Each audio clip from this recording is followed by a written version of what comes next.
I think they have enough weapons to do it. I see them being able to do a lot for this. And Greg Jennings has played really really well in indoor stadiums, and they're going to be playing with their dome down for the game. So you know we could definitely see a really solid game. I think it's going to be a good game regardless.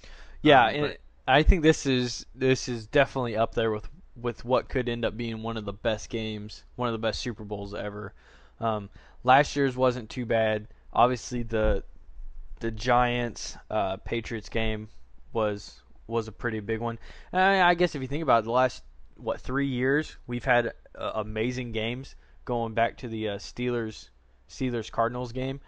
So I think this is one just to add right in there. Um, and I really think that these two teams were not expected to do as well as they have, and I think they've really exceeded their expectations by quite a Definitely. bit. I think there's definitely Well, there's going to and be a what lot more. I think they were both Super Bowl picks at the beginning of the year. I know the Packers were a huge Super Bowl favorite, and then they kind of struggled through the year when they lost um, Ryan Grant in the first game. Then you lose Michael Finley early in the season, and then Nick Barrett you lost Barrett. or Then Nick you lose Barnett, then sorry. you yeah then you lose oh man, Aaron Rodgers for a game, and you still had to be kind of weary about him because of the concussion. So they've overcome a lot to get to this point, and hopefully this game stacks up to the way it should be, and hopefully we don't see injuries that are going to plague the game and stuff like that. But nonetheless, it's going to be an exciting Super Bowl this year, and sadly, once the game is said and done, we will be waiting another 6-7 months and praying that there actually is a season next year, um, which we should all know by March at the earliest. Um, before we close this out, before we close out the first one, we had some breaking news today uh, that me and you have both been talking about for like the past week or so, and it just so happened that it broke as we were getting ready to do the show. Um, Pacers have finally fired head coach Jim O'Brien, and I know when we were talking about this, we kind of got all excited and giddy like little schoolgirls because this is something that's been like 2 years in the waiting for Well, us. maybe you were like a little Okay, schoolgirl. I was just excited. okay, yeah, maybe I did jump up and down and do a little dance, but you know what? I, like I said, I'm such a big Pacers fan, and I grew up a big Pacers fan, and just seeing Jim O'Brien destroy this team and destroy the young talent we have has just made me just sad for the state of Indiana basketball. Um, but so O'Brien was fired today. He's being replaced by assistant Mike Vogel, Frank Vogel. Frank Vogel, uh, and And Frank's actually, he's been with O'Brien. He's a pretty big O'Brien guy. I mean, he's basically been assistant coach with Brian O'Brien in Philly and Boston, and he actually got to start in Boston under the Patino era, which yeah, we all know was such a terrific time for basketball. Um, but he's worked for the Lakers, he's worked for the Wizards as a scout, and he's done video editing, and he's actually been around the league probably it looks like 14 seasons and 8 years as an assistant. So has experience. But we talked about this briefly, about the fact that Bird is probably going to be having a bigger say in a lot of the decisions that are going on than Vogel will have immediately. yeah, definitely. I Bird. There's a lot of talks, a lot of rumors that he may retire at the end of the year. Truthfully, I think Bird wants to come back, but he either has to make a huge splash before the trade deadline, or Vogel needs to just will this team into the playoffs, um, for for him to have anything like that happen. And And right now, I mean, they've dropped from the eighth seed. They've lost seven of the last eight games, and now they're yeah, in the 10th 10th. seed in Yeah, the but I mean, comp. there's still only like 2 or 3 games out. The East is such a horrible conference. It is so, you got like the top 3 or 4 teams, and then everyone else just sucks. And I mean, and sadly that's how it is. You look at the West, and the West ninth and 10th team wouldn't be like a 5 or 6 seed in the East. I mean, it's that bad. And but It's just really frustrating to see. There. I mean, the East, I still say, has some of the best teams in the league. I mean, considering you've got Boston, and Orlando's really coming on strong since that trade. Um, and you have so much talent there. I just don't see the level of a level of quality from the rest of the East, and I just don't know why that is. I mean, is it because just the when you look at the East, they're all on one team. You well, got the you got the Miami Heat, and I mean, because you have the Heat and you have the Celtics. They each have 3 big name players. Then you look at Orlando, and Orlando has, I wouldn't call them scrub players, but they have very, very good role players. And then you have one dominant player in Dwight Howard who wills that team year in and he does what LeBron James couldn't get done in Cleveland.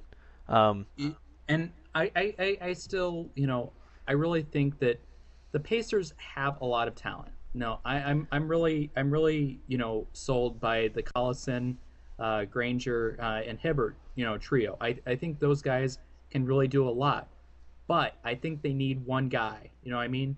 They yeah. need somebody who's going to really, and I really think it's at the power forward position. You and I have had this discussion, and you're a big fan of Tyler Hansbrough. I like Hansbrough. I just don't know if he's the guy. You know what I mean? I see him being a solid player. I just don't see him being a guy who is going to, can we absolutely do without him? And See, I and think, okay, my stance on Hansborough. I think he would be a very, very good player. The problem is we haven't seen the guy play. He doesn't get a lot of playing time. He doesn't get to start. What in my belief, the only way you're really gonna find out if this team can be any good or if you just need to break it down and just completely restart over, um, you need to make the starting lineup, and Bird needs to tell Vogel to do this. It needs to be Collinson, Brandon Rush, Danny Granger, Hansborough, and Hibbert. And then you put in, and then obviously you send in Stevenson, and you'll put in oh man, what's his name? The rookie we just drafted, George. Bring in Paul George. Paul George. Yeah, and the problem is we don't have any depth on the front court. So when McRoberts comes in and Foster comes in, those two I don't believe are going to be back next year, and they're just playing their way out. But this team is young. You need to let them play, let them get experience. Starting them one game and then sitting them the next is not going to allow a player to get experience. It's not going to help his psyche. You were just demoralizing him, and I feel like this team. I almost feel like this team gave up on O'Brien, and But hopefully maybe. from what I've heard, O'Brien actually had some pretty harsh words for Hibbert and really demoralized him at the Well, beginning of the yeah. I season. mean, Hibbert was going to a psychiatrist.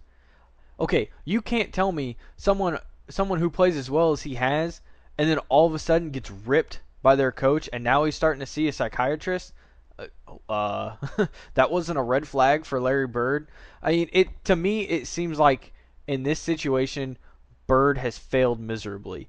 When fans can see what's going on and can tell that the team is not better off with Jim O'Brien, then Larry Bird has failed as a GM, and he's almost putting himself on the same platform as Isaiah Thomas. He's getting that close.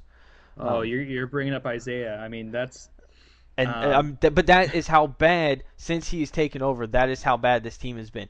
Given he had to start over from scratch, and Isaiah Thomas was was building towards something, but he's done some of the stupidest things. Jim O'Brien, the signing of Jim O'Brien, I would equate to the signing of Eddie Curry for the Knicks. So, and Wow, if some people, really harsh. that is how Um, much I think Jim O'Brien has destroyed the Indiana Pacers. I mean, you know, we were on the cusp of losing this team in this state because they are that bad. and you know what? The thing that scares me the most is, you know, you know what happens next. I mean, they really have the potential to do something, but they have to make a move and they have to make it fast because, like I said, I don't remember if it was you I had spoken to, but if the Pacers don't make a change in the next year or so, I mean, we've got the new collective bargaining agreement coming out this summer, with all the conflicts, going on. We may have a lockout next year.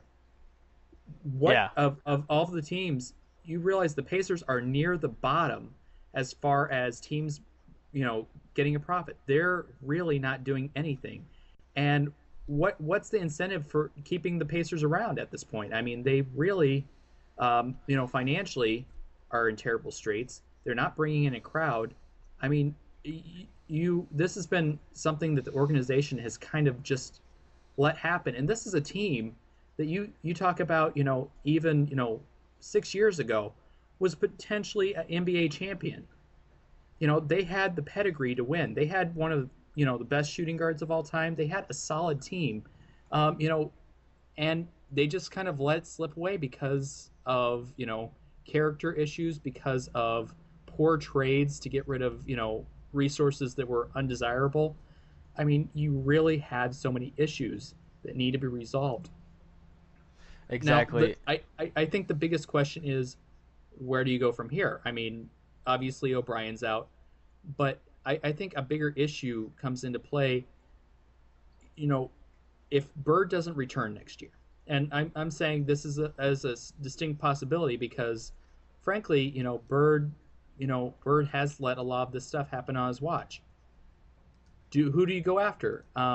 There have been reports, if Bird doesn't return, Kevin Pritchard from Portland coming in, which I mean, the guy is known for his drafting, which has been a low point for the Pacers the past couple of years. Do you see Pritchard, being able to turn it around, or do you see there being a bigger reason that Portland let him go than they're even admitting? Um, Pritchard did a really good job in building that Portland franchise. Um, and I feel like he could do the same here. And the thing with the Pacers, they've the thing with I think Bird is he had such a horrible team these last 3 years that but he wouldn't acknowledge it. He had to play for the playoffs. He had to will this team into the playoffs. He couldn't just say, "Okay, we suck. We need to get, you know, we need to get a dominant player." So instead of just losing out and going after a top 5 spot, we're settling with 12th, 13th, middle pack where we're not getting any talent. We're not our scouts suck so bad that we're just not getting the talent we need. And And that has hurt us when we could have just said, okay, we need to rebuild, so let's lose out, have really crappy seasons, and get a John Wall, get a Blake Griffin. I mean, it blows my mind that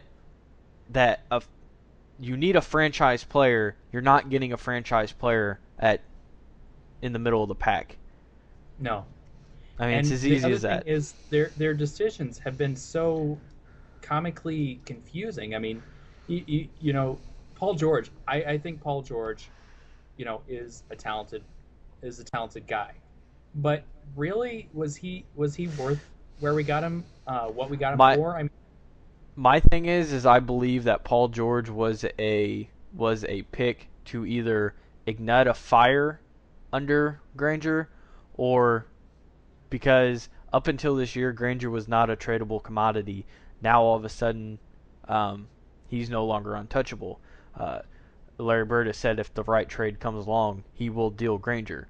So obviously there was something building there.